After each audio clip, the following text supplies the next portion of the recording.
Welcome to this evening's Committee of the Whole. The date is May 20th, 2025, and the time is 7 p.m. We are called to order, and we do have some signatories on the sign-in sheet this evening. While this is a public meeting, the topics that were listed here are not listed on the agenda today. Therefore, we will have public comment open to the council this evening for those who are present. And we'll start off with public comment, and then we'll continue on with the agenda that we have this evening. So before opening the floor to the audience for 20 minutes to address the City Council on matters that are on the agenda, or rather that aren't on the agenda here, we will then bring forth each member, and then they will come up to the podium to make their comment, and then each member will have 5 minutes to speak in order to allow for everyone on the sign-in sheet to be able to speak this evening. I don't have the list for the engagement that we typically have for public comment. So I will bring that forth so that way we have the rules for everyone that's here. Otherwise, you can just say the rules that are in the city code that apply to public comment. Okay. Today. Okay, then, and also in the interest of time, the same rules that apply to public comment in the city code will apply to this committee of the whole that we typically would then read out loud at a city council meeting. So with that, I will request that Ms. Beverly approach the podium for public comment. How much time? And then we have 5 minutes. And we have City Manager Rob Sabo, who is clerking this evening. He will let you know when you have 15 seconds remaining. 5 minutes. 5 minutes per speaker. Mm-hmm. Hello, everyone. My name is Beverly Havel. I'm a neighbor 4 houses down here on Kirchhoff. The topic that I thought we were supposed to be addressing, I guess I was ill-informed, but since we can address this at the moment, is naturally about the want to turn this corridor here into 3 lanes as opposed to the 5. First of all, when you put in the newspaper that it's 5 lanes, it's very misleading. The middle of the road is for turning back and forth across the side of the street. It's not exactly a lane usage. I have objections to parking on this particular area where there's any residents because I'm kind of worried about the foot traffic. And I realize that this is all up and coming because of what's going to be happening over in Arlington Heights, and we're pretty sure that that's going to happen. And I realize that's a future endeavor, but I'm a little bit worried about gentrification is not the word I'm looking for. Eminent domain is the one I'm looking for. And I was reminded that in the state of Illinois, not like a lot of other states, I'm going to use this as an example because it's the one I need to use, it would be the National Wildlife Federation. Standalone, they don't stand by themselves as organizations. In many states, they can be pushed around and things can be changed because of eminent domain. Population explosions, things that occur naturally. But in the state of Illinois, the National Wildlife Federation happens to be attached to a federally protected waterway bill. And I believe, if I'm not mistaken, that all of the suburbs that touch Salt Creek are federally protected, meaning the animals that are there, that are anywhere in the area. Now, we don't put things out to feed deer. We're not ever supposed to put anything out to attract the worst of those animals. We don't want deer in anybody's yards. I'm one of those people, I don't want them in mine. I would shoo them out if they were there if I had to, but usually they just travel through and go, if they're here at all. I haven't seen a lot of other animals, but I do know that there are a number of them that are protected. As a resident here and a member of the Garden Club's community in Illinois, we are members. We do pay members, myself and my husband Mark, and a number of other people here as well. And we are also members of the National Wildlife Federation, and I want to make that clear because we are certified and registered as a National Wildlife Habitat, which means that we have food, water, and protection for any of the animals that are protected within those bills. And my biggest fear is that if we end up doing things down this corridor and we have parking for foot traffic, that it's going to completely destroy the habitat in the area that's natural. And I realize that there's things around it that are going to build up, but I would think that there would be an effort to try to maintain that. And it's going to be hard to do, and I understand that, but I'll fight something like this tooth and nail to make sure that I don't have people parking in front of our home, because that's not what I want here. Now, possibly at that end, in this section, it could be just a smaller section. Maybe you only just need it in the middle of the strip, something like that. So you don't have people who want to barrel through and just, pass it, because they're using it as a passing through corridor. I realize we need to have people coming in. We want people to come in and visit our community. We want them to spend money here.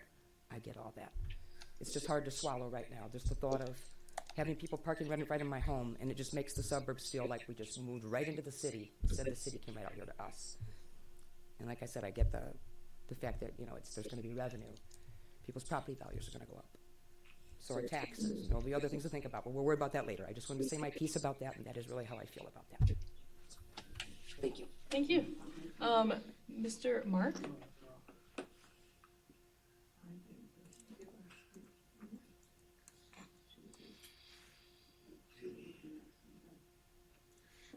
Hi, everybody.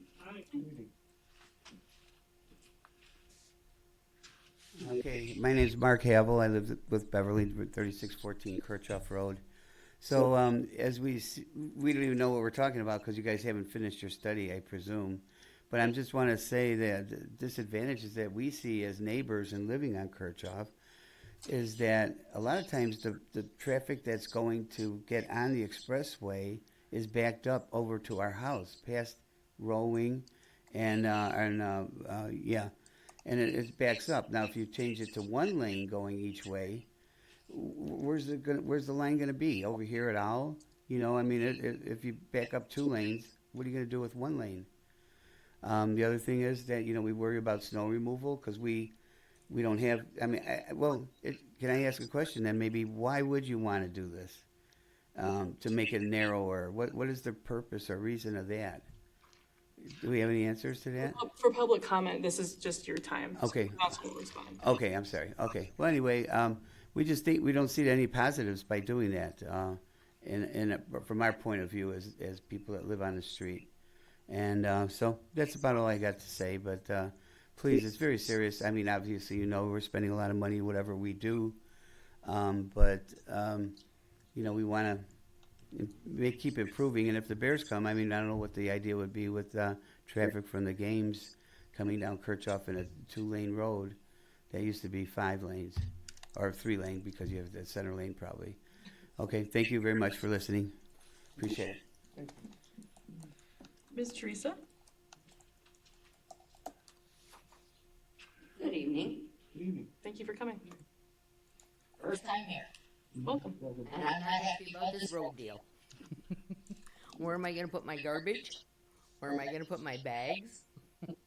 How am I going to have parking and see where I can get out and not have anybody run into me? Because nobody's nice to let you out. I've been here when Arlington Heights was here, and it would get backed all the way up just from the 4th of July fireworks. You're going to make a bottleneck, and more people are going to be driving in the parking spots and the roads. And if there's a biker on there, I just can't see it or understand what the reason is to go down and cut the lanes. You're going to bottleneck everything up. And when is it going to be for we're going to know more about the road stuff? So during public comment, the council won't respond. You have the full 5 minutes to be able to speak. Okay, that's it. Thank you. Thank you. Ms. Roxanne? It's a longer walk,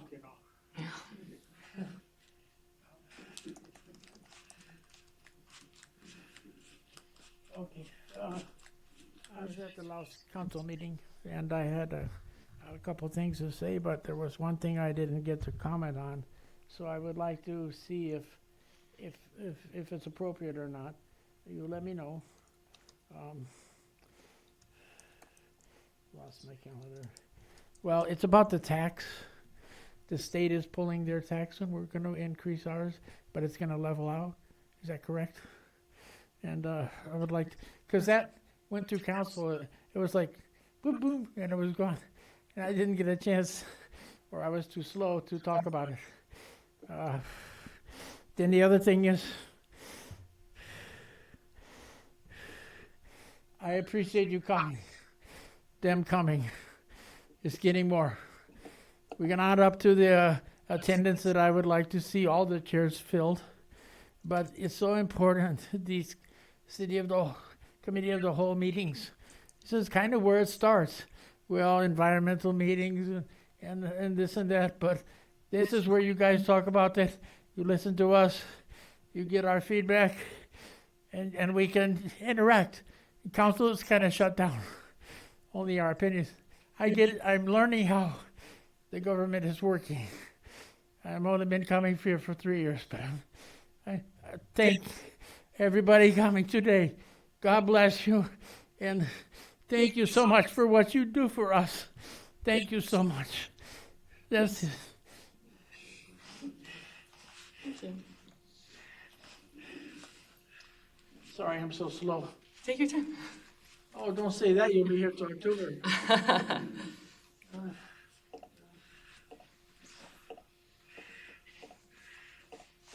So at this time, we will move on to our regularly scheduled agenda. And the first item that we have on the agenda is regarding our Human Services Strategic Plan. And to that, I will defer to Human Services Director, Dr. Natalia Nieves. Dr. Nieves will have a presentation for the council to discuss the strategic plan. And then as council members have questions, please make a note of that and we'll save the questions for the end of the presentation. Whenever you're ready. Okay, I guess I'm ready. Thank you, Council Mayor. Thank you to our residents for being here and listening to me. It's going to be a bit of a long presentation, but I tend to be a little bit thorough. I'd like to start by with a bit of a message. As we present the Human Services Department's Impact Report and 2025 to 2027 Strategic Plan, I'd like to take a moment to express my sincere gratitude and for the trust and support that the Mayor, Council, and our residents have placed in the Human Services Department. Your continued confidence has allowed us to grow thoughtfully, respond effectively, and deepen our impact across the community. So this plan is not just a roadmap, it's a reflection of our shared values and a commitment to building a more connected, supported, and resilient Rolling Meadows. We recognize that the work ahead requires ongoing collaboration, innovation, and humility. I'm confident in our department's ability to deliver on this vision, thanks to your support, the strong partnerships we've built, and the unwavering dedication of our staff. In fact, I'd like to take a moment to thank my amazing staff, Marisol, Daifeni, Selene, and Dee, who are really the legs behind all this work that I'm going to present to you all. So together, we are creating a future where every resident feels seen, supported, and empowered. Thank you for walking alongside us in this journey. So, brief overview, we're going to go through the impact report, the needs assessments summary, anecdotal evidence, the strategic plan itself, resulting initiatives, and conclusion. 2024, we served 643 residents of Rolling Meadows. In general human services, we served 516, and police social services only, we served 150. And folks that we served that received a little bit of all services from all our staff were 23. And specific to mental health and case management services, we spent a total of 621 hours of direct mental health services provided to 35 unique residents. In addition, 979 hours of case management services were delivered to 308 unique residents. When I say case management, it means it's very broad. It means a little bit of everything that we cater to whatever the person's needs are and what they bring. So whether it be supporting with a resume, whether it be advocating with an insurance company that is refusing to pay for something, or navigating situations such as applying for support with hospital or medical bills, or calling the school social worker because there was an incident the night before and this child really could benefit from one of the social workers at the school checking in, sending a copy of the protective order, or just giving a heads up. So a lot of cross collaboration with really multidisciplinary teams. I like to explain case management because it can be pretty vague. And lots of specialized programs. 45 youth participating in our summer camp. We had a traditional summer camp, and we also had a soccer camp, and we had an opportunity to bring some of our youth to Harper for a program. And in addition, we have kind of taken over supporting our emotional health of our seniors at Plum Creek Supported Living. And we go there monthly and offer all kinds of wellness supports. We have 14 women in the women's group. We had 9 girls that participated in Girls on the Run this past fall. And that culminated in a turkey trot in November, which was really fun. And then 6 residents in Be Me, Be Healthy, which is like a teenager support group, and 7 in a 3-part series for financial literacy. We also had 18 residents attending Know Your Rights presentation in December, and 43 residents who have benefited from our power of attorney and legal guardianship clinics. We've done several. And 17 residents participated in a tenants' rights workshop. A lot of these workshops result in further work, like folks saying, I have a situation, can you take me on as a client? And then we take them on and support and guide and make those connections and linkages with organizations that will support them, and we maintain that collaboration and connection. Victim services has always been a robust component of our department. 281 clients received information about victim rights in the criminal justice systems. And I want to note the use of the word client, because they're not always residents. They are people who they have police jurisdiction. Therefore, we have jurisdiction as well when it comes to offering them support and information about their crime victim rights and the criminal justice system navigation. 150 clients received emotional support and safety planning after surviving abuse. 151 received information and linkage to services. 94 clients received support regarding court advocacy and accompaniment for protective orders.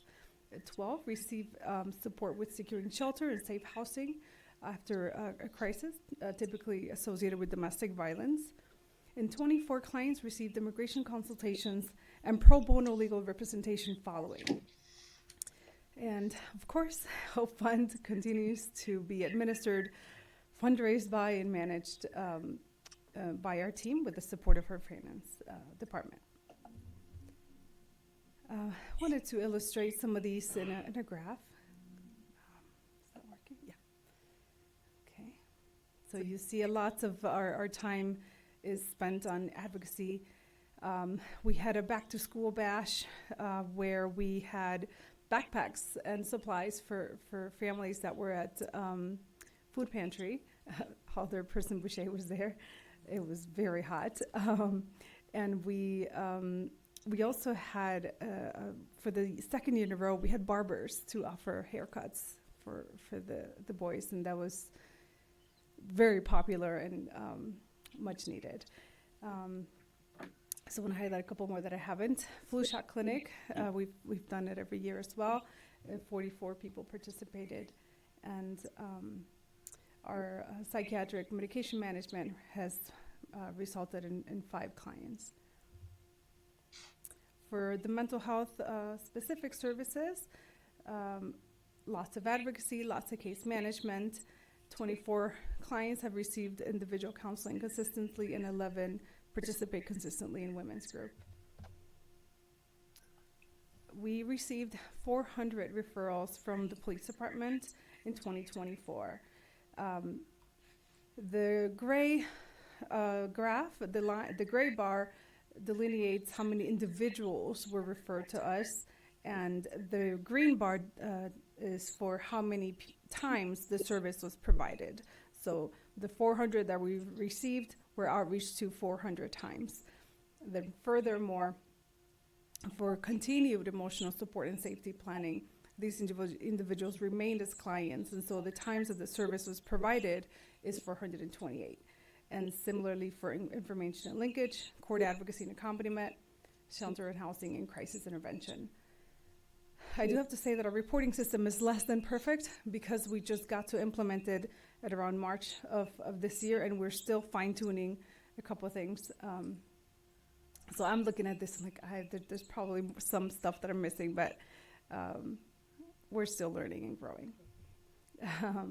Food Pantry continues to be a very popular service and much needed resource for our community members. The green are the numbers for individuals that went to pick up food at the preserves, so 139, and a little bit higher at East Park, 155. And those are the family's numbers indicates how many people are in that family, so that it adds up significantly.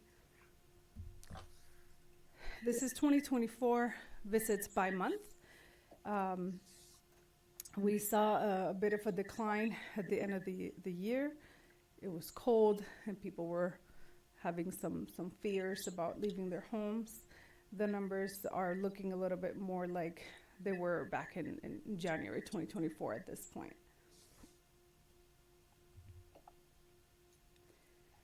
And so to further gather more information, we did a series of needs assessment initiatives.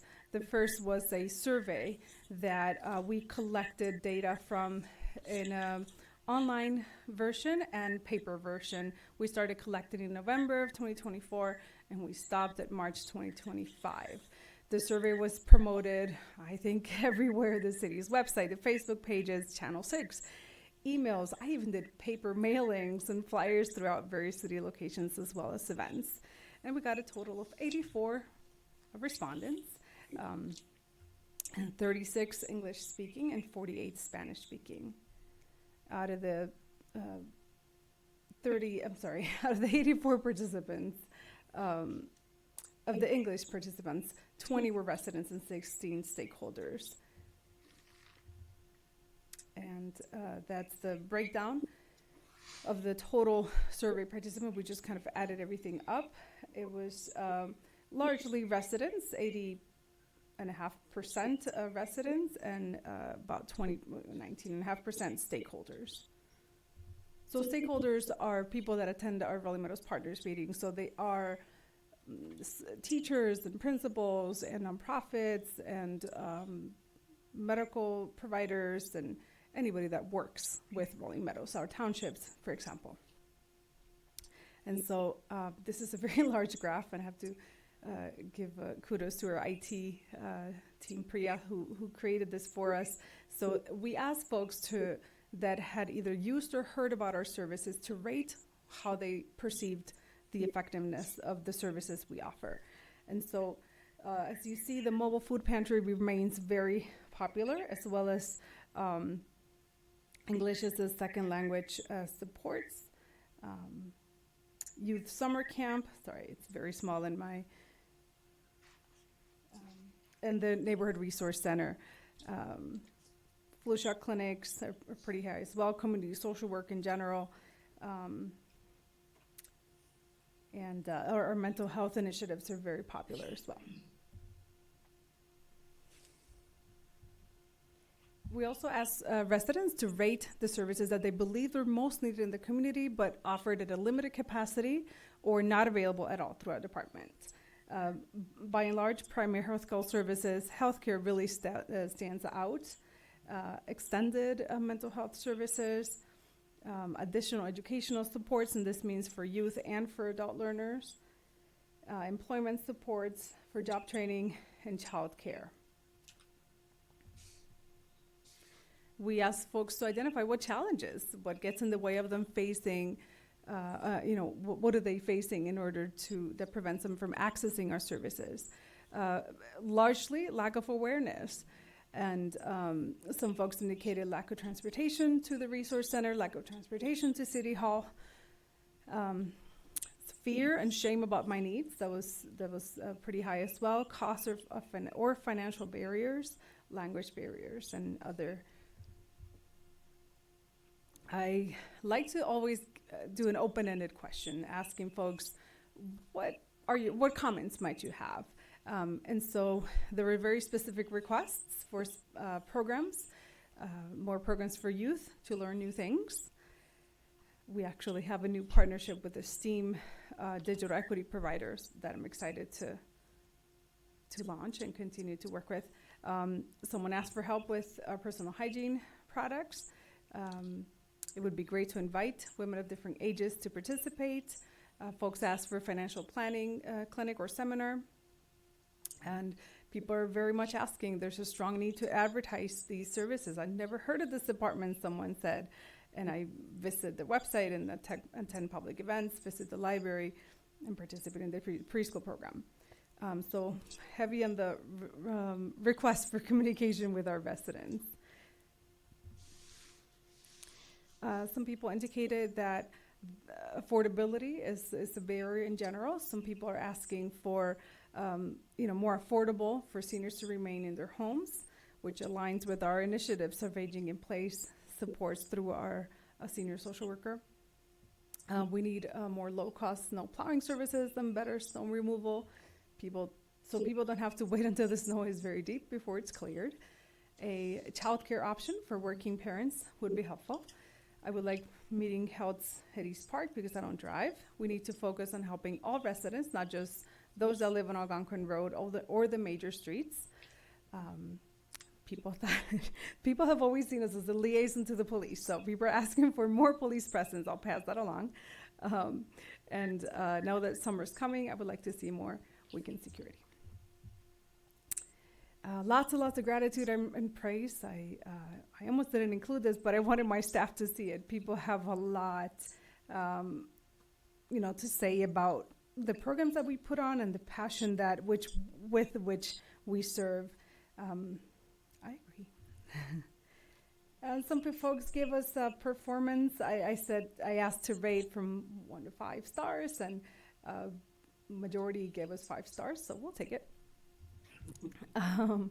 And then we did a focus group because I wasn't satisfied with just the survey. So we did 2 focus groups, one in English at the Rolling Meadows Park District and one in Spanish at the Neighborhood Resource Center. The questions were slightly different. For the English folks, we asked, what's on your wish list for Rolling Meadows? We asked what's working and what's not working for community social services, for senior services, for mental health, and for the Neighborhood Resource Center. And for Spanish, we asked, what would you like to see in your community? What would benefit you or your family? What limitations exist? What did you need 10 or 15 years ago? And what do you think you'll need in 10 years in the future? And then we combined all those responses because they were actually really, really similar. A lot of educational support needed for adults and youth. Childcare came up many, many times. 12 times. Larger space for the resource center 10 times, and for the department. Financial support, a sense of belonging in community 5 times. Housing assistance, healthcare access, youth services, community safety, workplace development or job support, translation assistance, aging support, financial literacy, transportation, receptionist at NRC, I agree, and relational violence prevention. What's not surprising to me is looking at the data and having been serving this community for 12 years is that some of the stuff that is not there is because we're already offering it, right? So just kind of keeping in mind that we do a lot of relational violence prevention already, many of us, in fact, all my team is fully bilingual, and so the translation assistance might not be as evident as a need because we're already there, right? So some of the just kind of key findings summarize the larger community spaces for multi-generational activities. I remember sitting there and coding this and thinking, someone said, I want a space to play dominoes. I want a space to play bingo, and someone, so lots of dreaming together. So future demand for facilities that support the aging population, investment in community infrastructure, including multi-use spaces for senior families and youth. That was mentioned several times. And then services associated with youth and adolescent, homework help, college prep supports, job-seeking supports, programs promoting higher education, and a very specific ask was sexual abuse prevention through education and parent support. Someone said, I don't know how to talk to my kids about consent. So that was valuable. Affordable, safe childcare came up a lot. Someone specifically said, I don't want to have to care for my grandchildren. People want to age and retire and enjoy life if they can. So parenting and family support services. In terms of health, wellness, and safety, community education about gender violence, consent and relationship power dynamics, need for community safety initiatives and education on topics such as cyberbullying that was specifically spelled out, preventative care, and access to mental health services that the longer term was also asked. And some of the barriers that we identified were inadequate transportation, language, limited hours of operations for the NRC, and high cost of private social services and recreation options. Also, fear of being discriminated against due to immigration status or culture was very apparent. So I want to kind of bring these to life with stories, right? So we're going to call those anecdotal evidence. I want to tell you about Mary. Mary's a resident of Rolling Meadows, and these are real clients. They're just creative names. She's lived here over 40 years. She's 73. She contacted our department during an emotional crisis as she was facing multiple stressors, family conflict, a recent death of a loved one, and the recurrence of a cancer that she thought she had beat. She was connected with our department's clinical mental health therapist for support with processing her grief and emotional challenges, strengthening her resilience, and regaining a sense of hope and stability. As they were discussing their needs, additional needs came about. For example, the options to safely age in place. And so she was connected to continue that journey and work with our team.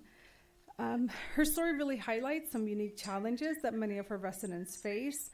Once again, inadequate transportation to other services that are not necessarily available at City Hall, high costs of private social services and recreation, shame about seeking help, some generational beliefs about help seeking that we're still destigmatizing, isolation from other family members and supports that no longer live in the area, evolving needs as her diagnosis of cancer requires more supports, and aging in place.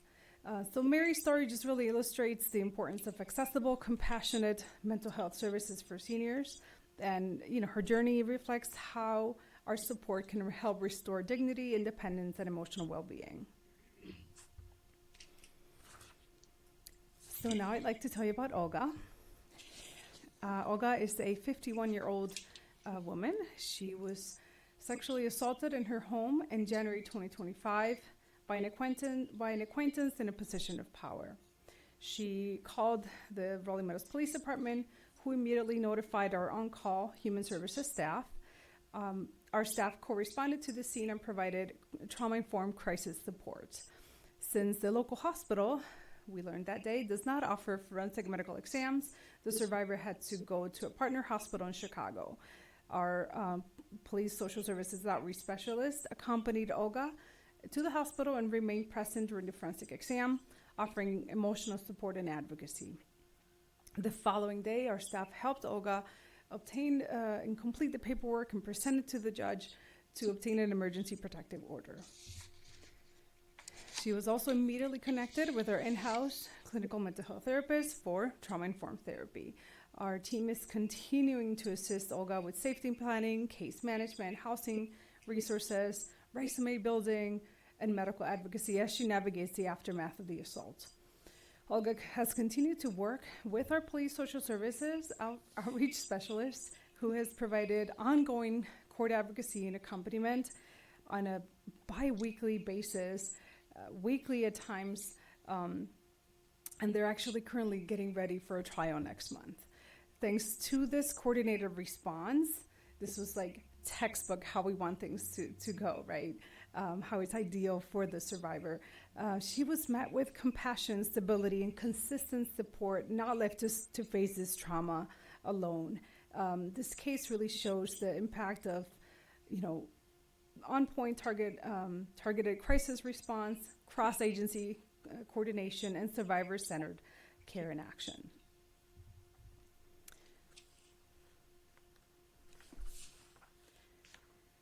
Now, I'd like to tell you about Alex. Alex is a 45-year-old long-term community member who lost his 44-year-old wife suddenly due to an undiagnosed medical condition. He and his children were actually home during the incident, and they performed CPR on the wife, causing significant emotional trauma. Our on-call human services staff provided immediate support after a neighbor alerted them. A home visit was conducted to connect Alex with long-term support. Alex faced an unexpected $10,000 funeral expense. And through the Hope Fund, we were able to launch a special fundraising campaign and provided him with a check for $4,500 that were given to his landlord. Our clinical mental health therapist outreach to Alex to offer therapeutic services in the aftermath and the grief and loss associated with this family's challenging circumstances. Our community social worker has been working closely with Alex since the incident and will continue to offer support. Ongoing support includes budgeting assistance, public benefits, navigation for the children, and new laptops through our partners. Alex enrolled his youngest child in summer camp to provide structure and peer support this summer, and he remains actively engaged with our department for continued support and recovery. So some of the emotional, the challenges associated with not just the emotional of having the sudden and tragic loss, but navigating grief while maintaining parental responsibility requires a lot of support. In terms of financial challenges, the immediate financial burden of the funeral expenses, the loss of dual income, leaving Alex as his sole provider for the family is very sobering. Need to adjust and manage a tight household budget. Logistically and practical challenges, we had to support with official documentation like death certificates and travel consent letters and having documents notarized by our staff, and public benefits, I mentioned that already. And his children have really unique educational needs, having individualized educational plans with the school, so that requires a lot of case management and coordination. Sorry, I just repeated my own, some of my own bullet points. My apologies. So some of the points that I really wanted to highlight is, the reliance on informal networks is something that I identify as a gap in proactive response. Critical services are often accessed only after a neighbor or community member has intervened, indicating gaps in proactive response or follow-up with vulnerable families. For this family consideration, they are an immigrant family, so limited English proficiency for Alex, not for the children. High cost of paid summer camps options was something that we had to get creative with, and fear of being discriminated against due to immigration status or culture.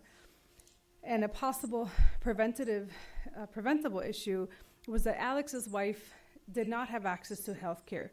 She had not seen a medical doctor since the birth of her youngest child. That was over 11 years ago. So keeping all this in mind, I think we can do better.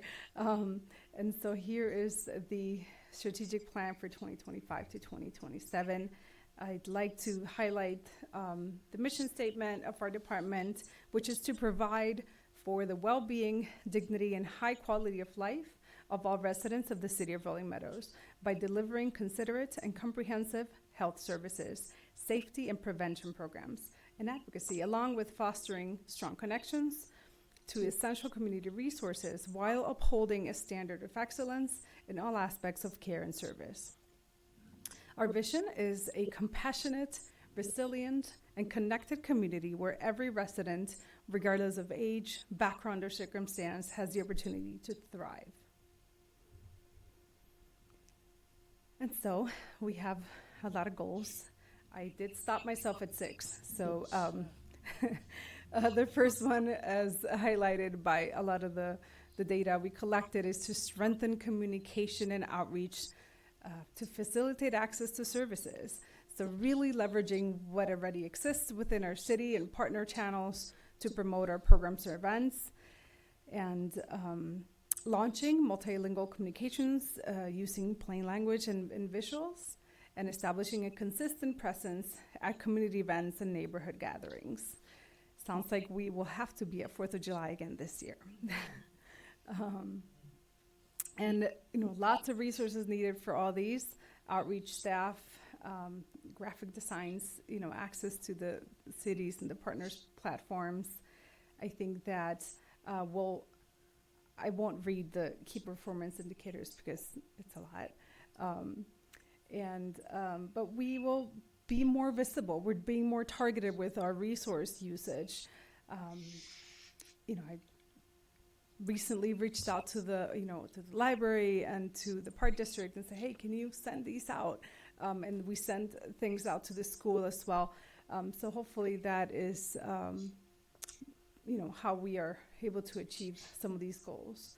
We might benefit from an additional staff that dedicates only to outreach.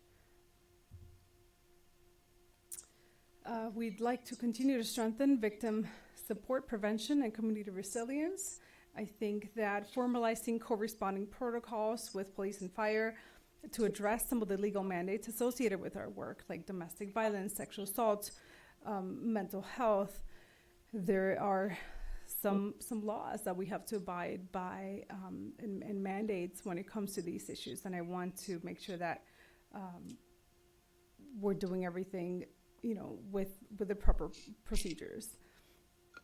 And we'll continue to offer trauma-informed, culturally competent services, and particularly with our bilingual Spanish-speaking vulnerable communities. And we'd like to develop community healing programs that promote resilience in the aftermath of traumatic or emotionally challenging situations, where we've been heavily involved with the collaboration with our firefighter that's in charge of the emergency response, and FEMA designates some very specific criteria that our department would be in charge of. So we're working to create a good blueprint to be prepared for the aftermath of traumatic events. We do it every day, so now we just need a larger scale plan. Our third goal is to promote wellness and a sense of community amongst all residents, with a special emphasis on seniors and new Americans. So we have really found that our older adults are loving Rolling Meadows, and we want them to stay. So we've incorporated some supports to make sure that aging in place happens, and that folks feel supported and connected. Right? We have a crisis of isolation in this country, and so we're launching a vulnerable person check-in program. We are creating programs to promote intergenerational connections, and we would love to increase transportation access to services. We'll see if we can do that through some partnerships or innovative programs. Our fourth goal is to expand integrated physical and mental health services. That was very loud in our needs assessments. People need beyond critical care, emergency room care. People need primary care, and the in-house therapeutic services are outstanding. Yet she's only one. If people here, we might have to get a wait list. We really want to pilot an initiative where we can integrate a little bit of primary care through curative partnerships. And and then goal 5 is to expand and modernize the Neighborhood Resource Center. We have outgrown that space for a while now. So really developing plans to secure funding to expand the facility and accommodate simultaneous programs in a dedicated childcare space. We've heard that really loud. We want services with childcare. We want both and, right? A lot of folks are excluded for some of our programs because we only can accommodate so many. And so we would like to launch consistent, holistic workforce development programs and establish a digital literacy hub to provide training in basic computer usage, online job searching, and technology confidence building. That'll really bridge, it'll actually help all the other goals as we're moving into an age where digital literacy is not an option, it's a must.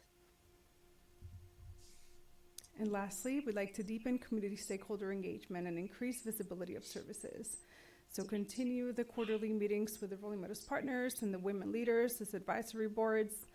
You know, I want to train my staff to always have, exemplify and best practices and offer innovative solutions. Develop a coordinated outreach strategy using the city and partner communication, and create a centralized community resource guide in multiple languages.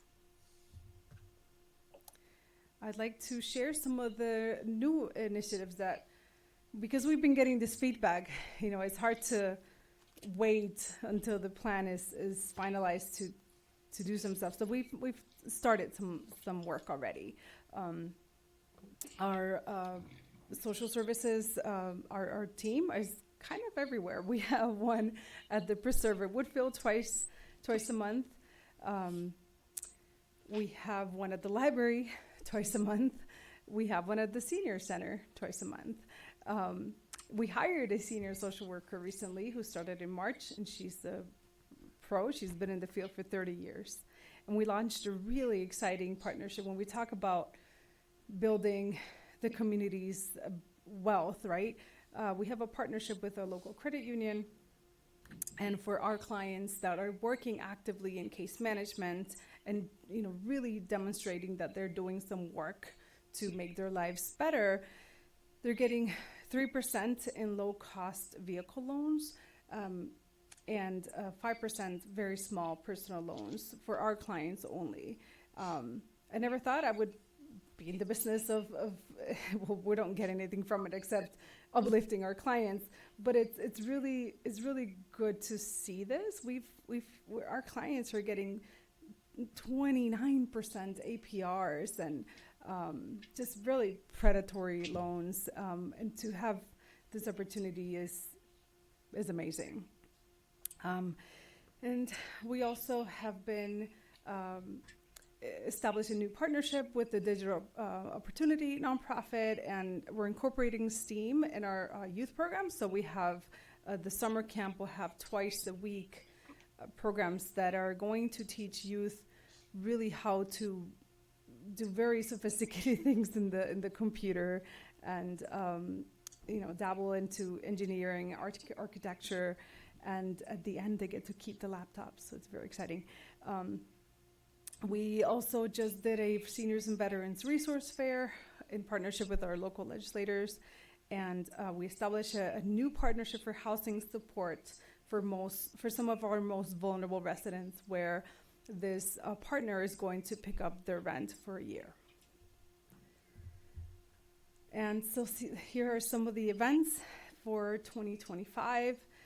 Many of these have obviously already passed, as we're ending in May. But I want to especially highlight Family Services Day that you all hopefully got to see these pictures.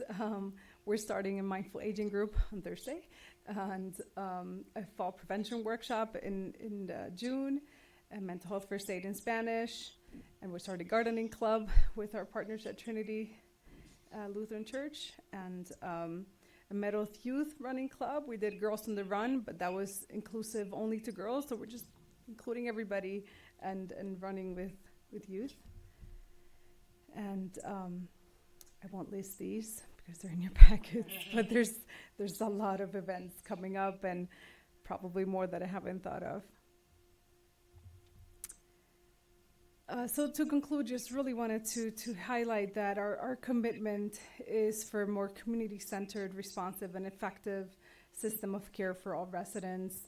We will continue to prioritize mental health, community civility, survivor civility, and access to essential resources, while remaining attuned and responsive to the evolving needs of the community and their input. Through sustained cross-section partnerships and regular evaluation of needs, the department is positioned to foster lasting well-being and resilience for all residents of Rolling Meadows. So on behalf of myself, my amazing team, and the many community members whose voices we strive to uplift every day, thank you. Here's some fun pictures from some of these events. That was the top middle one was Saturday, Family Services Day. Yeah.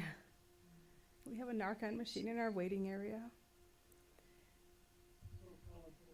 And for the council, do the plan's priorities align with the most pressing community needs that your constituents are telling you? And is there anything missing from these strategies that you would like to see elevated or added? Thank you, Dr. Nieves. So at this time, then we'll open this up to council comment. And thank you again to the Human Services Department for providing this very comprehensive overview of what has been done and what the plan is for the future. At this time, are there any questions regarding the presentation before we move into the questions presented here? Yes, Alderman Kohler. Well, Dr. Nieves. Remember our first meetings when I said we need a strategic? There you go. You did a great job. I commend you 100% for everything here. I didn't know you were doing all this, but this is exactly what I was asking for over a year ago. You've done a great job getting us up to speed, by the way. Also, I'm impressed with how quickly, from the formation of the Human Services Department at the behest of our mayor and city manager, you really have brought this up to speed so quickly. So I'm very impressed. Let me start there. The only question I want to ask now, and I will follow up with other questions later as I go through your presentation, one of the biggest needs you said was educational support. Can you help me understand what that means? Yeah. And I didn't see it in one of the goals. Is it in there, or help me know what is they're looking for in I education? think it comes from tutoring needs. A lot of the youth don't have parents that can sit with them and help them understand their homework. So that's largely what we hear. We hear a lot of tutoring support. We hear a lot of people saying, I want to learn English. I want to learn computer skills. So we launched a series in March of 3 computer classes. The people had to sign up to take 3 classes, and we offered 3 series. So it was a very busy month. And upon completing those, they got a free laptop that we wanted to make sure they knew how to use it. So that was a good start. And I think people are asking for more. So ideally, a space that would accommodate, there's the tutoring for the youth, and come on, mom, dad, you get to go to ESL at the same time. I think that's largely, and of course, a lot of our stakeholders are educators, so that's kind of their tunnel vision as well. But we do see that I suspect is where it comes from, the tutoring. Okay, I'll reserve the rest of my questions for later, but great job. All right. Any other questions or comments regarding the presentation before we go into the questions from staff? All right, so then the first question that we have before us, there it is. First question we have before us is, do the plan's priorities align with the most pressing community needs you are hearing about? So for the council members that are here, was there anything that a resident or stakeholder in Rolling Meadows has approached you on that is not incorporated into the strategic plan before us? Okay, so the consensus here is that this is a comprehensive strategic plan from what the aldermen have in their perspective. So we'll then move on to the second question here, which is there anything missing from the 6 strategic goals that you believe should be elevated or added? While you're thinking about that, we, of course, as a city have engaged in strategic planning for pretty much every department that we have, including the library. And so a lot of the goals here are reflected in the executive director of the library's presentation a couple of weeks ago that we had here. I don't know if Alderperson Boucher, you had anything else that you wanted to add regarding the goals that are placed here with the Human Services Department and what you're seeing as a liaison to the library board? No, so the library had put as one of their goals, they had called out human services, or their connection and working with human services. And I think having the staff there twice a month. The library at our last meeting had said it's great to have somebody there. People know where to go when they're looking to find the staff. So I think even starting that before we saw this presentation, that is already, the library is very happy and pleased with that. They are very happy with the work. So I think adjusting it there and having it just in with your, has been fantastic. So they had great things to say about the connection. And the connections that we have with the library, since they are a unit of government within the city, that communication and collaboration is, I don't know if it's easier than when we've worked with other organizations. So for example, Rolling Meadows has multiple park districts that cover our city.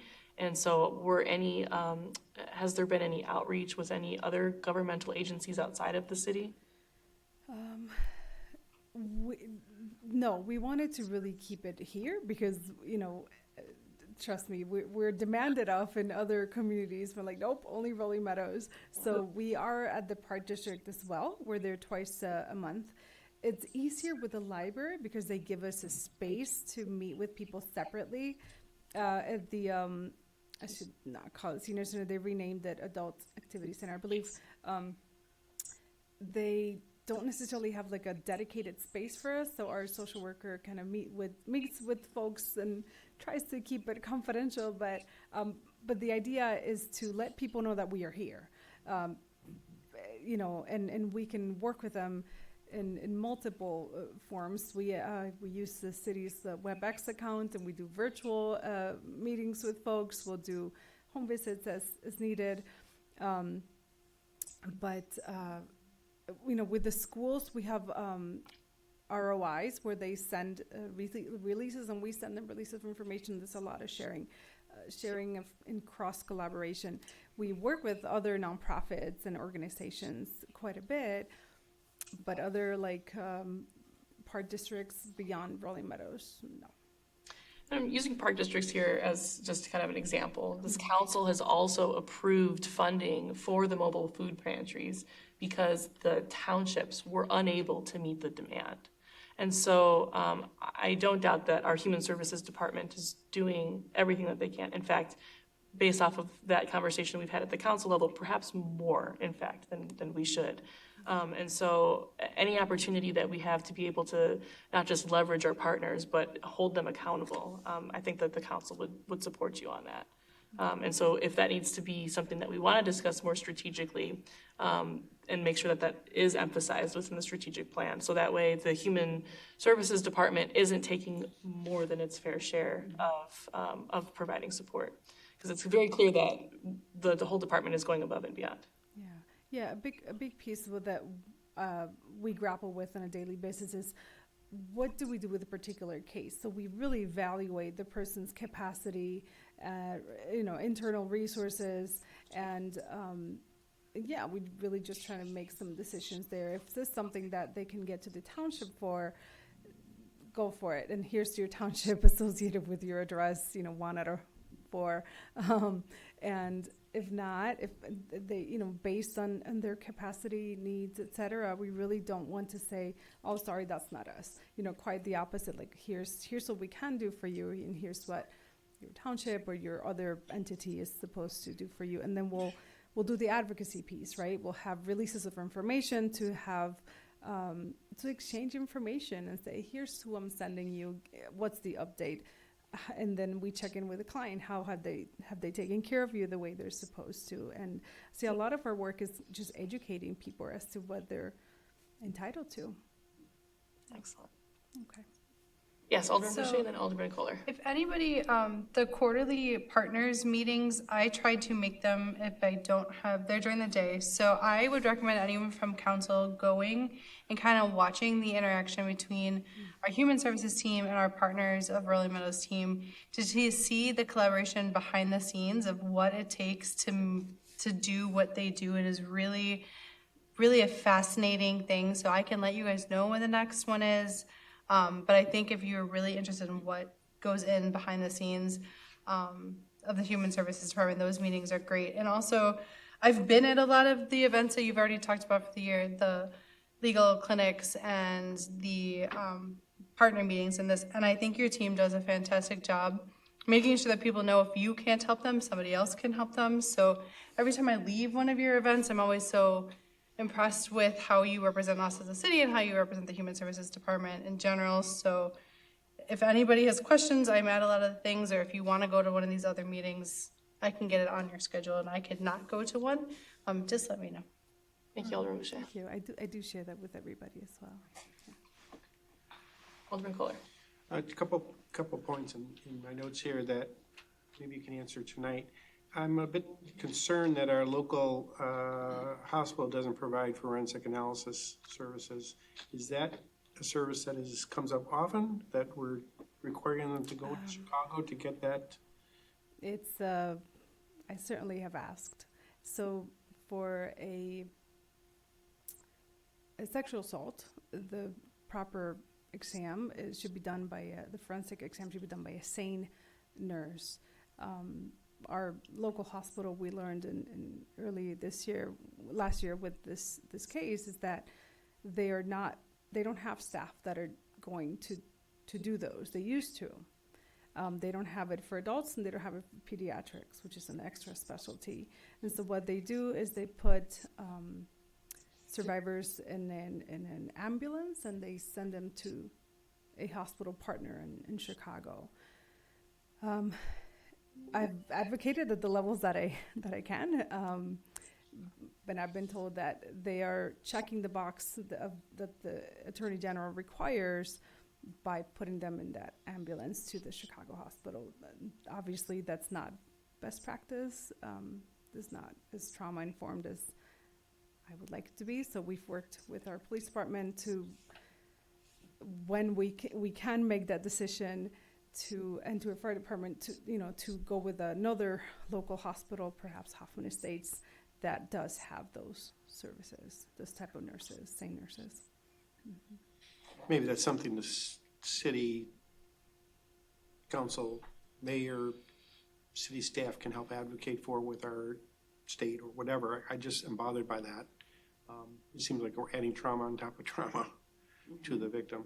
The second question, which is a more general question, and I know this is something that our mayor has advocated for, transportation seems to come up a lot.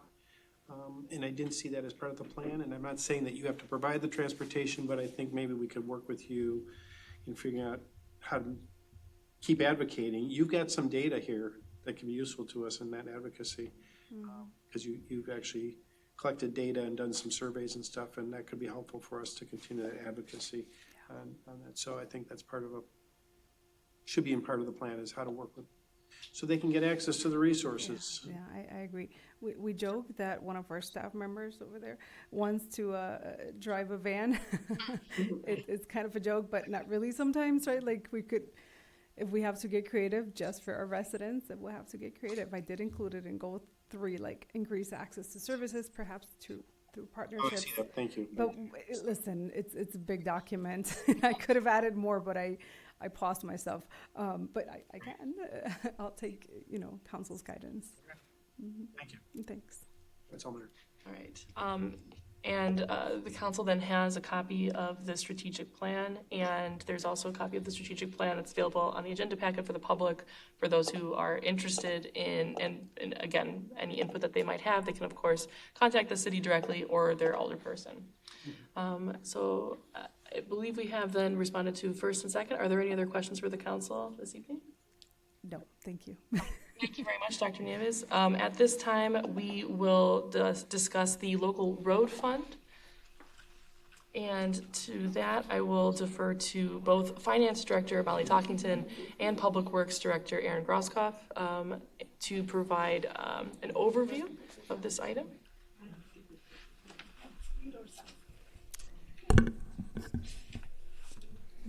Thank you, Mayor. Good evening, Mayor and Council.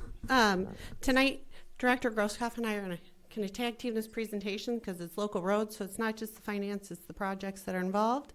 And I do have here in the audience, if there's questions specific to underwriting the financial advisory portion, Delana Welcomer with Baird. So let's get started. So what's the importance of the local road fund and debt? So tonight we're going to take a look at that local road fund. We're going to examine our current and projected finances and consider how that debt financing could help us meet our infrastructure needs without kind of overburdening an immediate impact on your finances or on operating funds.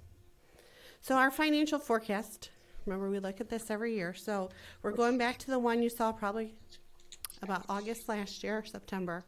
And what that did is basically showed us if we do nothing different, right, if current services exist the way they are and we continue down that path, that there's a widening gap between what we have coming in for revenues and what we're expending. So part of it is just the natural makeup of what our revenues are, right? Right now our revenues are about $2 to $2.5 million per year in local roads. And that really is without kind of a new funding source or some big change, that revenue source, because it's natural gas, home rule, motor fuel, and property taxes, right now are not increasing revenues, right?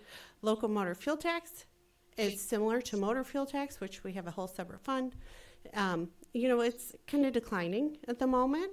Natural gas has been on a decline, and the property taxes, while we have raised them in the past few years, this is projected to keep them level at a little over $1 million a year. Our home rule motor fuel tax, like I said, I use the Illinois Municipal League because they do really a great kind of deep dive in any of our state shared revenues.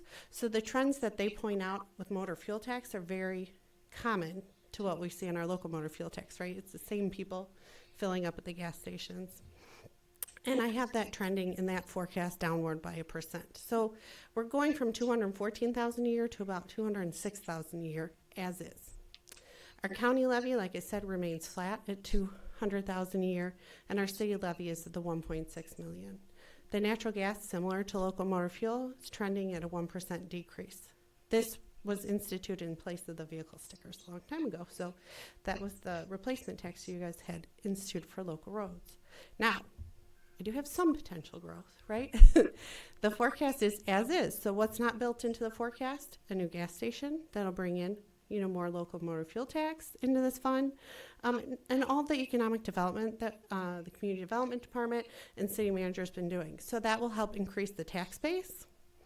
So the decision will become, if you have a larger tax base, do we add more property tax to the local roads portion, or where do we allocate that growth in the tax base? So there are some potential areas for the revenues to increase a little.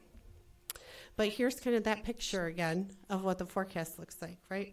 We have where we should be at the target, that dark blue, but we're more, with the decisions we made with the budget, we're following more that green line. So we're actually below what we bring in, what we're spending more than we bring in this fund. So how do we do that, right? It's our capital plan. And so Director Grosskopf and I actually talk a lot about working together, because I can't put this budget together without his input. They're the experts on capital planning, and at the Illinois Government Finance Officers Association in June, we're doing this together. We're going to teach people how to collaborate on capital planning. So I'm going to hand it over to Aaron here. Thank you, Director Talkington.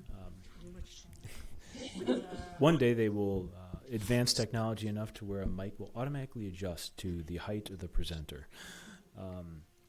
Mayor, Council, thank you very much. So just to give a brief rundown on our capital improvement plan, specifically focused on the local road fund, capacity improvements are a major part of that for us.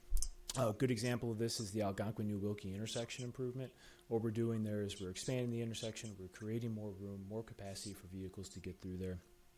A lot of what you'll see is some street rehab, which is our street rehabilitation program, as well as some maintenance measures that we have in there, like our concrete sidewalk and curb replacement, as well as a substantial amount of federally funded projects and grant stuff that we have going forward.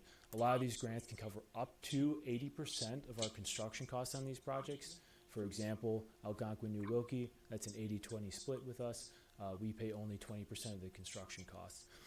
Another grant that actually just was released that shows that the city is really striving to get every single dollar that we possibly can to help fund these programs is the Notice of Funding Opportunity from the IDOT project.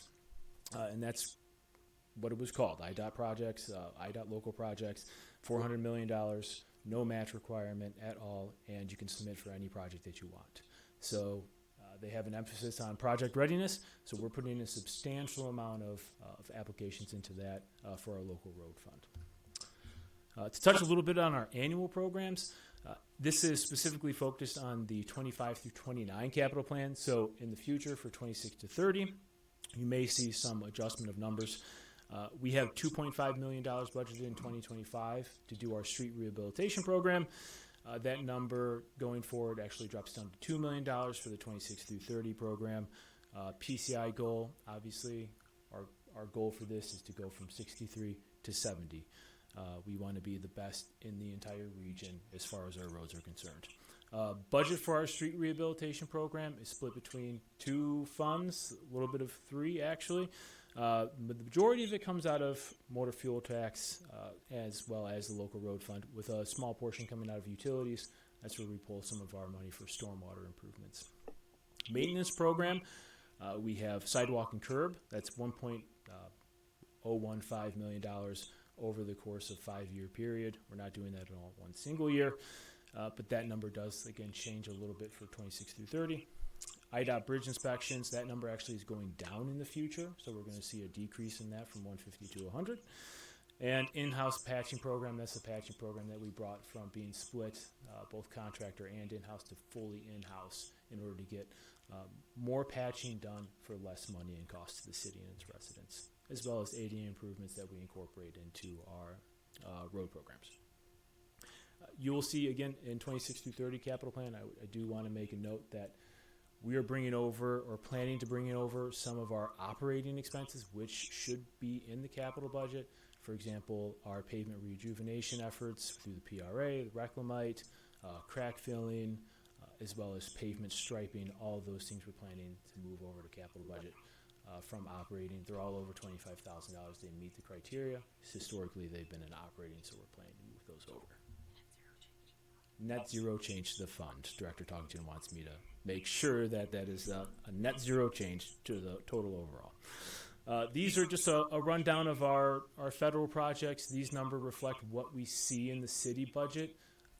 So an important note on a lot of these, some of this stuff is for engineering, and that engineering is reimbursable to the city. So we'll pay up front, but then we'll get 50 or 80% back, depending on the grant, back into the city's coffer, so to speak. So again, these numbers most likely are going to change. Meadowbrook Bridge specifically, the engineering costs for that come in a little bit higher than we had anticipated last year at this time.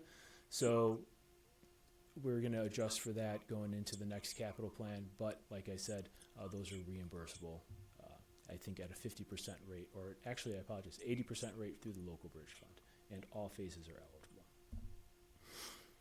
Specifically for 2026, what we're looking at for our local road, like our street rehabilitation program, we have our entire local road and MFT capital plan, sorry, not just street rehabilitation, this is the entire capital plan, $5.76 million total.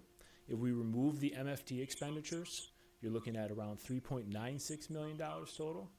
And then if you remove any of the grant revenue that we're expected, or you add that grant revenue in, you're looking at $3.3 million total cost to the city for the 2026 capital program.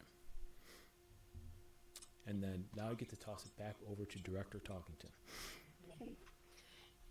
Right, so if you remember back on the revenues, we were between 2 and 2.5 million for the local roads. So a $3 million project plan is more than what we're bringing in annually in the revenues. So why debt financing, right?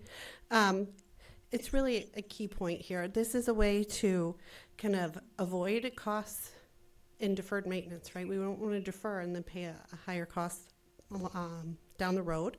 It spreads the cost over time, so it reduces that impact on residents right now, right? So you could look at options of, part of this is property tax funding. Do you increase the property tax rate to fund what you're looking for? Well, that's a huge increase in 1 year. Using debt finance, we spread that over the life of the debt. So it's a smaller increase over a larger period of time. And it actually is spread out over all the residents during that time, right? All the people that will use that road or those systems, and not just the people who are here right now.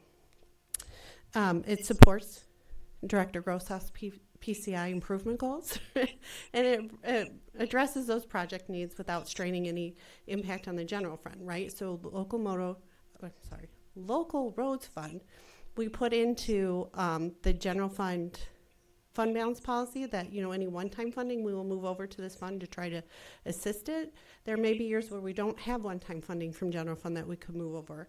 So if we were still looking or trying to see if there was funding in that fund and we didn't have it that year, do we look at something to then look at services in general fund? So this is a way to also not then stress a different fund. So how do we do this? Well, our proposal tonight is to engage with Robert Baird and Company, and they would be, essentially was included in the packet, the underwriter, but what they'll help with us now is to engage in essentially financial analysis to kind of that expertise in municipal debt structuring and to help us do the debt modeling, the structuring options, and have an idea of what those underwriting terms could be, and a look at what debt financing would mean for this fund. So what's important to note is that we would like to work with Baird as the underwriting firm and use their expertise, but the biggest thing is that this is not asking you to do debt financing right now. That's not the commitment. The commitment we're asking for is, do we look at what debt financing could look like for the city? And then you would have a second chance at deciding, do we go forward with debt or not? So this is really trying to give you a better idea of what debt financing would look like in the city, especially specifically for this fund, how it would impact the revenues, and then how the debt would be structured. And, of course, we're going to look to try to place it what would be the best placement for how we structure the debt, where it would hit in each year, and then how we would structure the projects to fall with that debt issuance. And it could be structured in like one debt issuance or two, but all those options would be explored, and we'd come back to council to give you that idea and then ask for the permission at that point in time on whether or not we go forward with debt financing. So really, what we're asking for tonight is, one, if you want us to pursue debt financing as option and go through that process, and if yes, authorize the city manager to engage in that relationship with Baird so we can go through that, and then we'll come back to anticipated mid-2025 to late 2025 with the presentation of what the debt could look like for this fund. Thank you, Director Talkington and Director Grosskopf, for the overview, and I do appreciate you being able to get straight to the point. However, I want to make sure that the council is reminded about our last conversation and direction that we gave to staff regarding the PCI, and that we ultimately decided that for us to be able to work on our capital projects in the most efficient way over time, that we need to be able to invest in order to prevent water main breaks, which are extraordinarily expensive and difficult to plan out, and also making sure that we are working with our underground utilities as well as our road reconstruction and combining those projects so that way we're not ripping the street up to reconstruct a road and then ripping it up again in order to be able to deal with the underground utilities. And so in a previous direction that we gave as a council, the consensus was to also improve the overall rating of the roads themselves. And the rating then that was referenced here was the PCI. And can you let us know what that abbreviation is for again? Absolutely. The PCI means the Pavement Condition Index. Thank you. So the Pavement Condition Index is then a report that we do receive from our engineering firms. And ultimately, for us to be able to have, it goes to 100, correct? Okay, director says it does go to 100, but for us to be there, it would be prohibitively expensive. And so while we don't want to hang out at 67, we do want to increase the quality of the road over time, because then that also leads to longer term savings in the maintenance overall, because if you're starting with a higher quality road, then we have more wiggle room as far as being able to maintain that over time. So I wanted to just refresh where that's coming from. The second thing I want to make sure that we touch on and remind ourselves as a council is that the reason that we're seeing this gap is not just a desire to improve the overall quality of all of our roads over time, but also because of macroeconomic factors that the entire state is facing. So our motor fuel tax and home rule motor fuel tax, this is not unique to the city of Rolling Meadows. So I know, Director Talkington, that you have a lot of experience discussing this issue, working with several agencies, including the GFOA, and with CMAP, and with I'm sure there's another agency that I'm missing at this point. But can you then provide briefly why that's taking place, and how other communities are also facing the same issue? Yeah, so the motor fuel tax in general is trending downwards because there's been a national push to go to electric vehicles. So you have a shift in how people are driving. So while you're gaining sustainability and other great things are happening with the shift to electricity, you're not then getting the tax when people are filling up at the gas station. So there's a trend for that. There have been some points in time where people actually don't travel as much. We kind of saw that shut down during COVID. People stayed home. Then there was the boom. So you kind of go through those ebb and flows of when people stay home versus when they go out. We're getting more fuel efficient cars, so you can drive longer with the amount of gas that you're purchasing. So that's just trending down because the tax is built on that per gallon kind of purchase. And while the state has been making changes for how much, you pay in the tax for diesel and unleaded, and there's been adjustments, it's just not keeping up with the changes in actually how people are using vehicles and filling up at the gas station. And why I said that plays directly into the local motor fuel tax is because how that tax is applied is very similar. And, it's modeled after the motor fuel tax. So what we see on the bigger scale of motor fuel then applies to the local motor fuel. So if motor fuel is trending down, local motor fuel tends to trend down. And so, and you mentioned electric vehicles. The state of Illinois also increased the licensing price that every electric vehicle has to pay, anticipating this gap. Is that something that we're also capturing at the city level? No, we do not get a portion of that. That stays at the state level. So there's not an offset to us with the electric vehicle. Okay, interesting. Can I add one more Go comment? ahead, City Manager. One more thing to note, as we've gone over time, the cost of repaving and resurfacing our roadways has gone up. Yes. However, the amount that we're levying, the amount that we receive on the motor fuel tax side has stayed fairly level. And so it's dependent on the amount of utilization. And so that gap also is occurring because of the increased cost of having to, the increased cost of those infrastructure improvements versus where we've kept ourselves as far as the actual amount of money that we are charging for that, for the motor fuel tax. So thank you. And then the historic, the historic origination from a natural gas tax replaced the vehicle stickers. And so can you tell us why natural gas isn't able to keep up? Yeah, so the transition from stickers to natural gas is because it was really an administrative heavy burden on the city. So we actually did save some internal costs by switching to do natural gas. Natural gas is similar to motor fuel in that, right? People are getting more efficient. So we're buying more efficient furnaces, there you go, appliances. So that we're not using as much. And so then we're just not capturing the tax on that. And actually different changes in the climate, the weather affects whether or not you turn certain things on. It's really weather dependent as well on people using gas in their homes. So there's a lot of factors going into all these great things that we're doing to try to be more sustainable and more efficient. But in this particular fund, those are the revenues that are being affected by those efforts elsewhere. So we're getting lots of great benefit and gains somewhere else, but the local motor fuel or local roads fund is, showing the decline in the revenues because those things are shifting. Thank you. So that got us all caught up from our previous discussions on this item. At this point, what questions do the council have for our directors regarding the request to research the possibility of debt financing so that it is an option for us in the city? Alderman Budmans.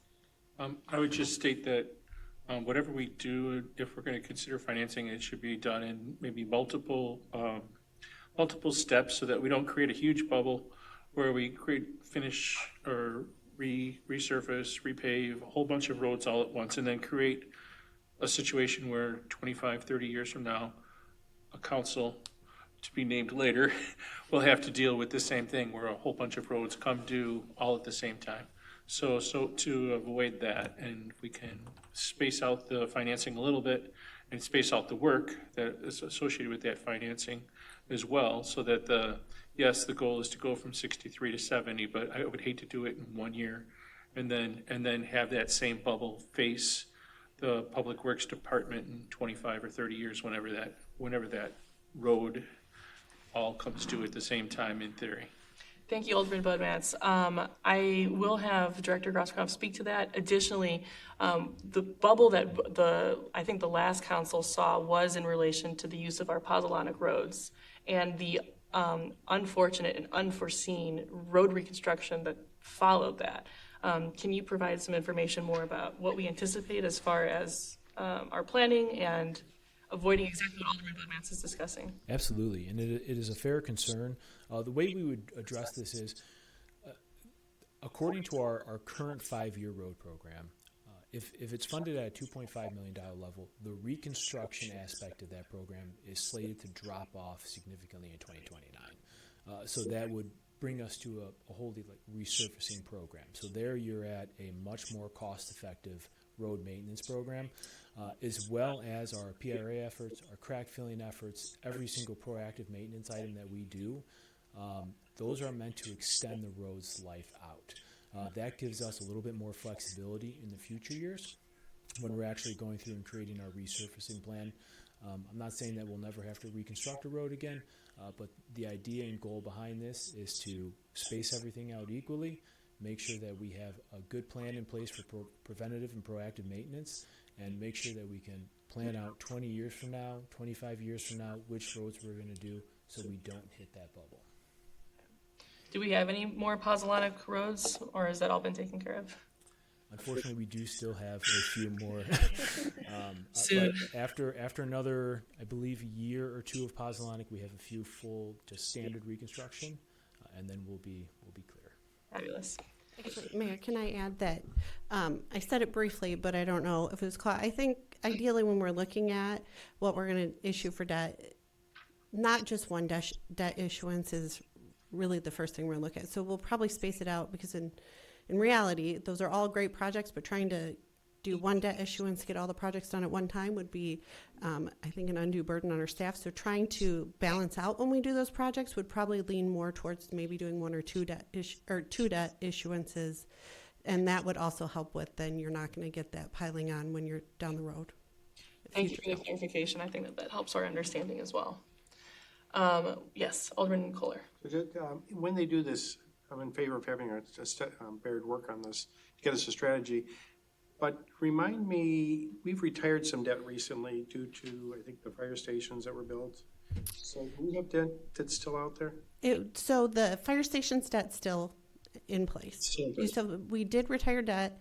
I can't think off the top of my head what that was directly for, but remember we can reallocated that to create the Human Services Department. Okay. It was water main. Thank you. Yeah, I just want to, when they do this study, I just want to get a sense of not only what debt we have that we're, as it comes off, but are there any other capital plan, things in the capital plan? And I know I'm on the committee, so I should know this, right? But are there other things that we might anticipate we're going to have to do debt, engage in debt to get those done? So I do think that there might be a possibility of looking in the future. Nothing, I think, in the same year, right? So we have kind of set the utilities fund in a good place, but remember, we have capital capped at the $3 million plan, and a more expansive plan for the utilities fund would be at a higher per annual amount. So we're doing fine at the $3 million right now, and Public Works is working with that kind of target in place. So if we wanted to enhance a utilities fund, that could be an option. But what's nice about something like those funds is and we have some. We've been able to get like IEPA loans where it's significantly lower interest rates.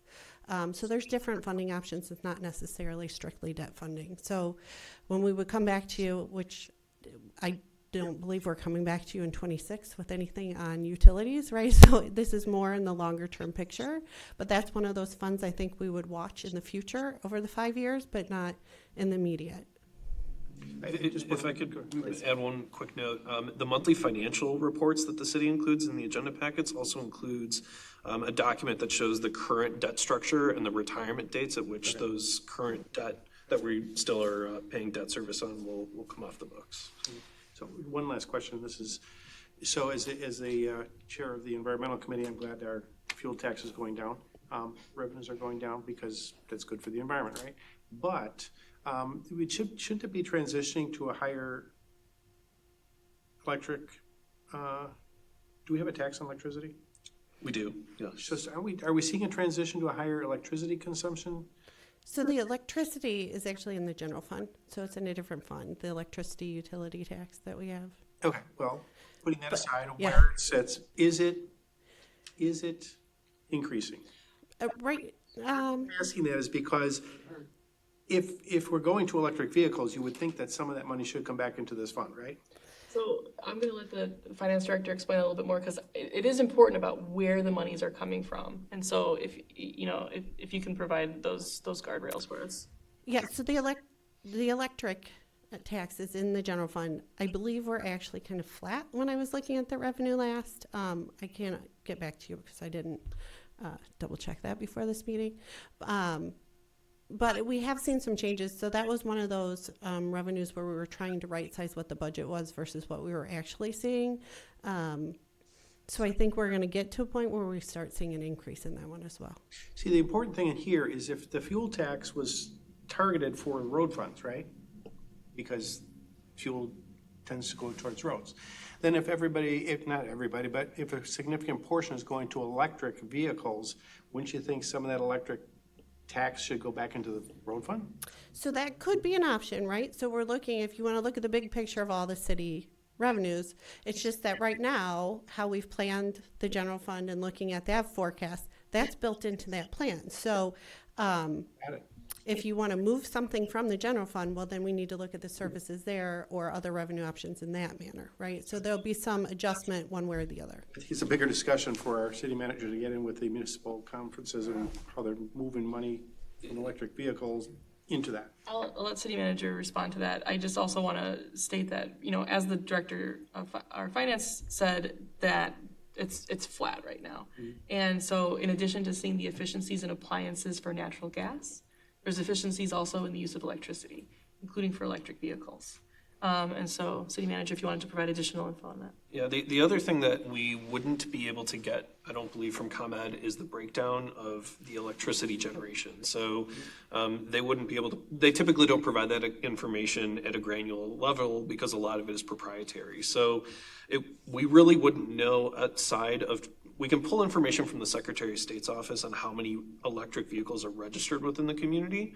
And you can do a little bit of guesstimation with that, but then you also don't really know, some individuals charge at work and don't charge at home. And maybe some individuals might live in multifamily and might not have access to it. So there's a lot of different components that go into the consideration of how much are we truly capturing through the electric utility tax side of it versus when we see motor fuel tax, we know that 100% of that is coming from vehicles that are fueling at a gas station here within our community. I So think it's a bigger discussion for all municipalities to figure out.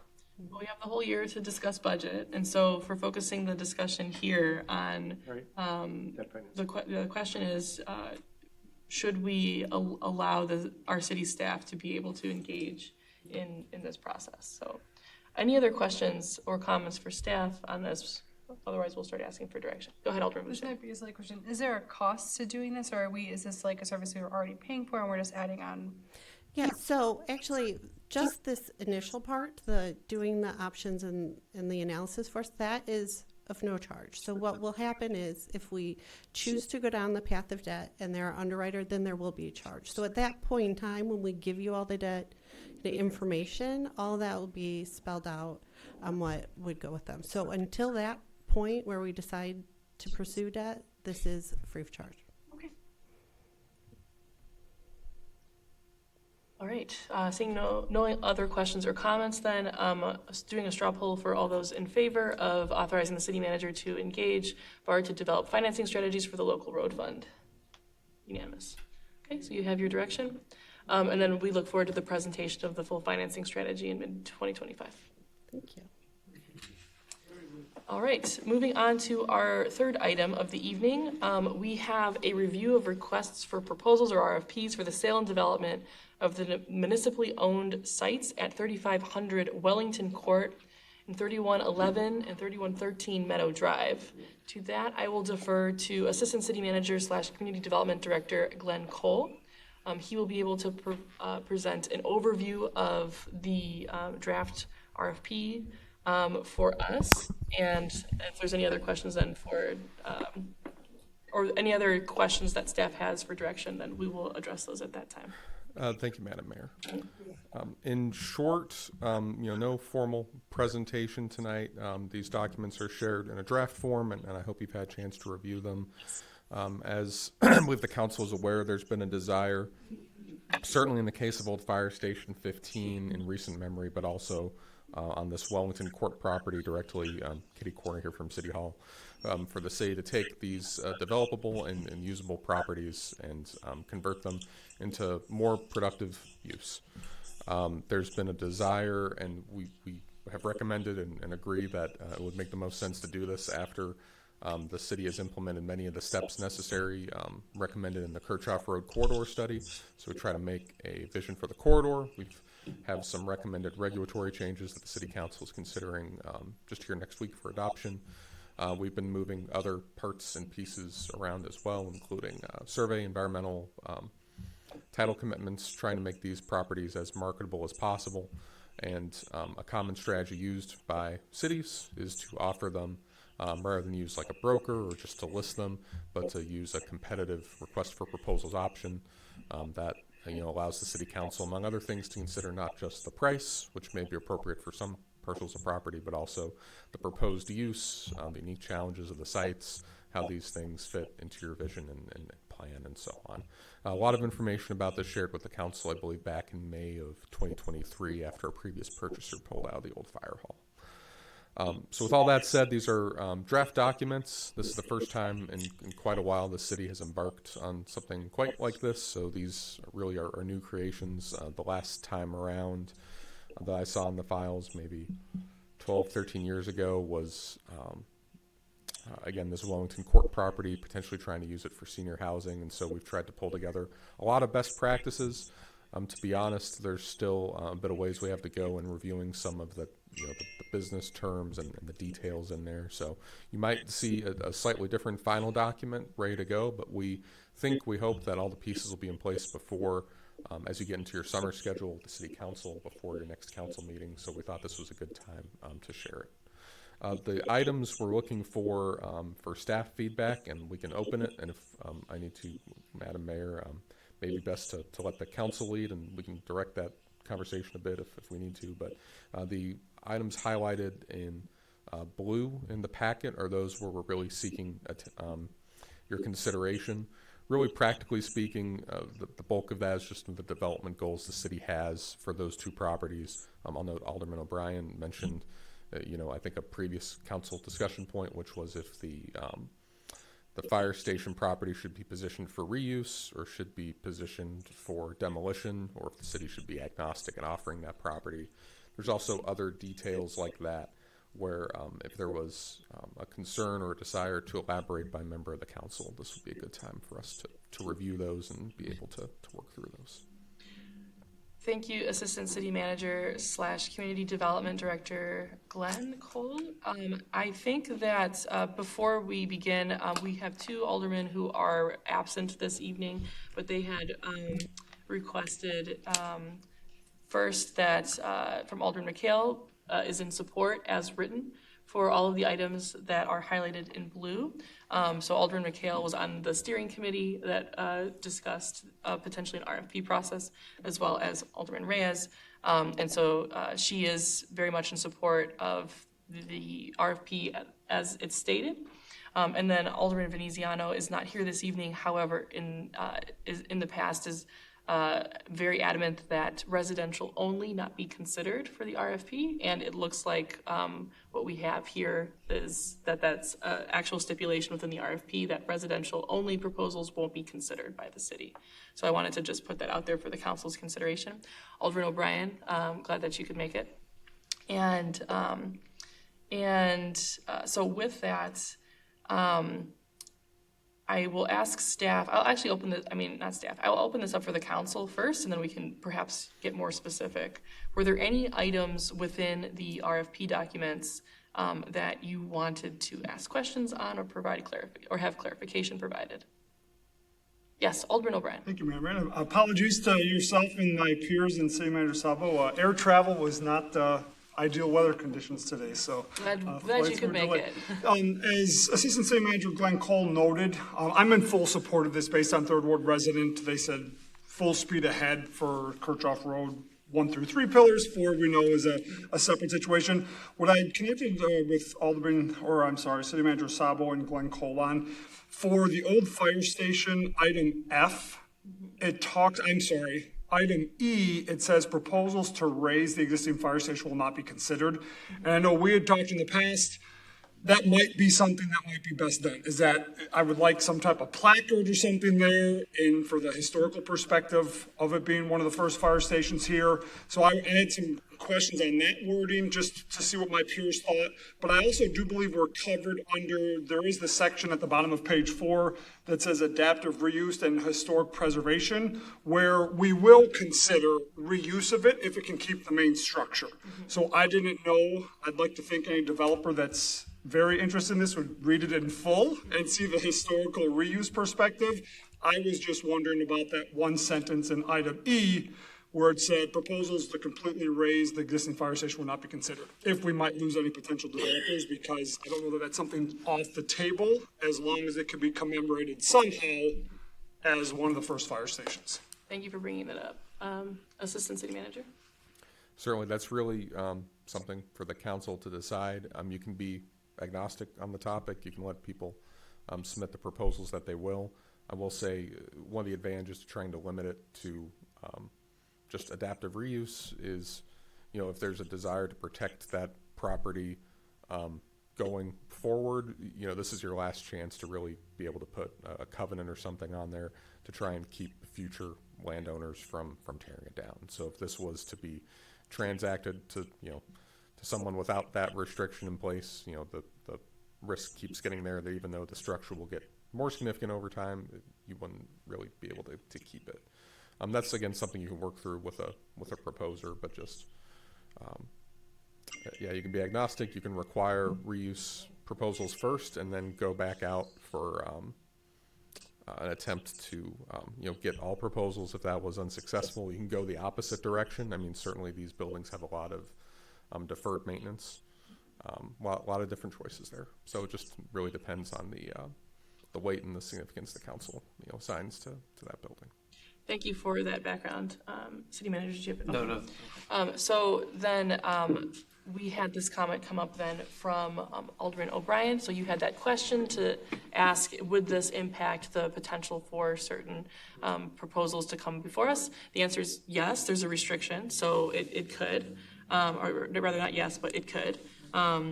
And then I think it will be helpful for the council to know if you have a specific position on that. So were you just asking for clarification, or do you think that this should be removed? I'd love to keep the fire station as is, just from a historical perspective. I was just not sure with how not that it was in conflict with the historical reuse perspective with item E, is that I didn't want it to limit, because we had talked about a while ago, like maybe it becomes more palatable for somebody if it was demolished, because the cost that it could be to get it to code or do anything with it might have been cost prohibitive at the time.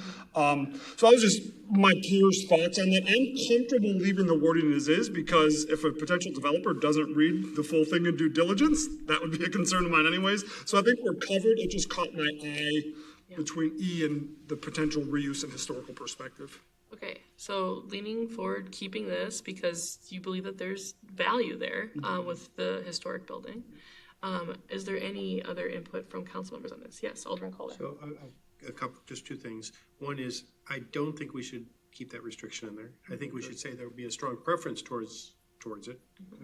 We would prefer it to be reuse than a redevelopment, but I agree with what you say. I don't necessarily want to restrict somebody who comes up with a great idea and says, wait a minute, if we did start it from scratch, and it met the goals of the Kirchhoff Road Corridor study, as far as look and feel and all that. So I don't like the fact that it would be restricted. I would open it up a bit, but also state in there that preference would be given to reuse. Clarify, Mayor, you had some input from Alderman Veneziano. Is she open to mixed use, or because at one point she said absolutely no more residential?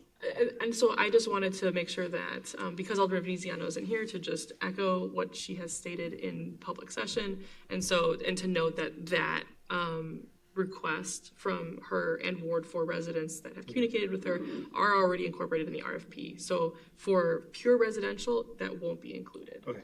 As we have discussed in the past, mixed use is typically what is necessary for financing. And so that is not excluded from this. Okay. Yes. Thank you. That's all. So I do want to have some, regarding your comment, I do want to make sure we have some maybe background from our city attorney, because if you are stating a preference, then as Assistant City Manager Cole mentioned, you might lose your opportunity to provide additional restrictions once the property is sold. Because this is an opportunity where the city gets to put the restrictions and requirements, and if we state, well, there's a preference for this, but there's nothing that's holding a developer accountable, then the preference, I believe, can change over time. So, City Attorney, is there any additional guidance you could give to the council on if we state that there's a preference through an RFP versus this is a requirement and that it would bind the developer in some way? Well, with respect to the RFP stage, the city council can designate that proposal to raise the fire station as a preference. You don't have to require that station stay, and you can allow the developer to propose what their preference would be on that, or indicating the city council's preference for what they would like, but they can offer a different proposal. The city council has then the ability to evaluate the proposals that come in, and if they have something that's more desirable, everything would eventually be subject to a redevelopment agreement, which would bind that developer to those covenants and restrictions that you put in the redevelopment agreement. Okay, thank you. So, and then Assistant City Manager, was there anything else you wanted to add to that?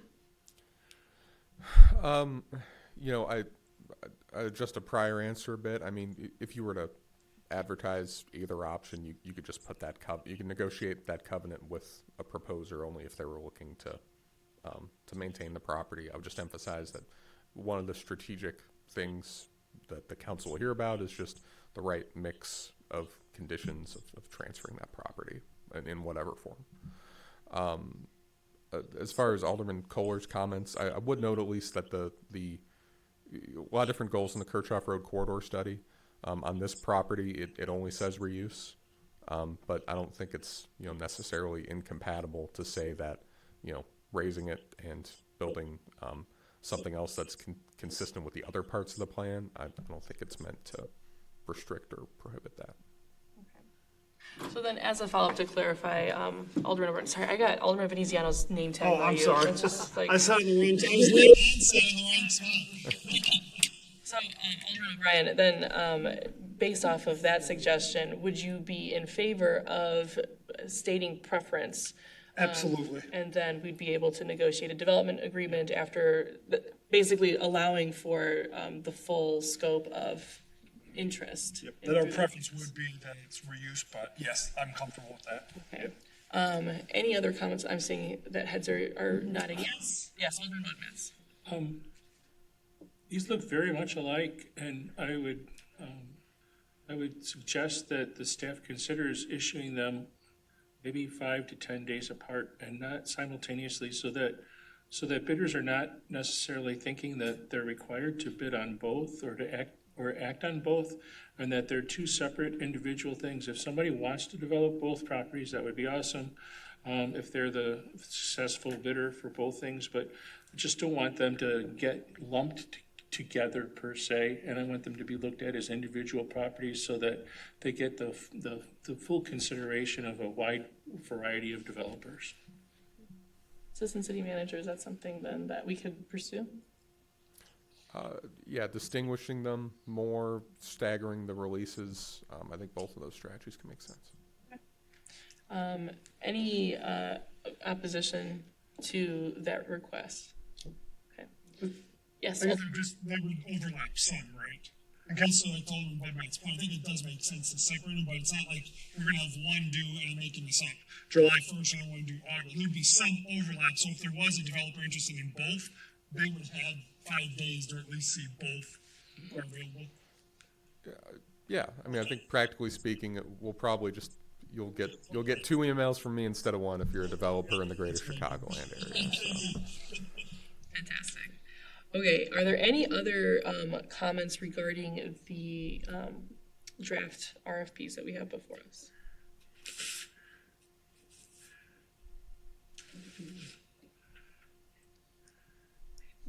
Yes, Alderman O'Shea. So in the one for Meadow Drive, it says no, in section E, it says no drive-through, which okay, yay. And then the Wellington does not. Are we considering that no one's gonna try to put like a drive-through through that parking, like, if you see like new coffee shops, they put those small little drive-throughs that go around the parking lot. We just wanna make sure that somebody doesn't think they could use the parking lot as a drive-through situation on this corner lot as well. So I was just curious if we just didn't think people were gonna ask for that there, because I would definitely not wanna see anything with a drive-through going across the street. Sure. So it says drive-throughs are discouraged in the 3500 Wellington Court world. I think they won't be attractive there just with the limitations of the site. As you noted, there are like mobile pickup options and coffee shops and things like that may want to try to make something like that work. I don't think that's very likely on that site, but I wouldn't suggest it be something completely closed off. Yes, Alderman Boucher, so it's not in item E, but it is in item C. Gotcha. So item C, drive-throughs are discouraged. So. Sorry, thank you. Okay.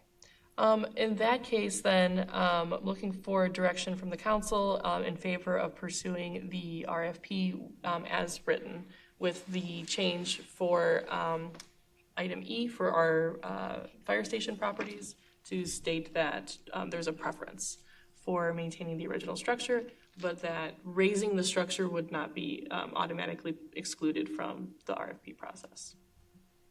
I think that makes sense as direction, Madam Mayor. I would emphasize we're trying to get, we're trying to get good advice from people on other, more technical parts of this document. But I think as far as the council's goals for development, I think that's pretty clear work for us to work with. Okay, so then I don't even know if we need to do a straw poll then, if you're saying that you have the direction that you need. Up to you, Madam Mayor. Okay, those in favor, please. All right, you got unanimous direction here. Thank you. All right, this now brings us to our final item. We do have a closed session item on the agenda this evening. So I would like to entertain a motion to go into closed session under section 2C1 of the Open Meetings Act regarding personnel. I have a motion from Alderman Budmetz for the first and Alderman Boucher for the second. And I need a roll call vote. So when the clerk is ready, please roll. Sure. Alderman Kohler? Yes. Alderman Reyes? Yes. Alderman Boucher? Yes. Alderman O'Brien? Yes. Alderman Budmetz? Yes. All in favor? That's 5, because we have 5 today. All right, so that is 5 in favor and none opposed, so we will now enter into closed session. The audience and press are advised that we do not anticipate taking any action upon returning to open session. Thank you very much.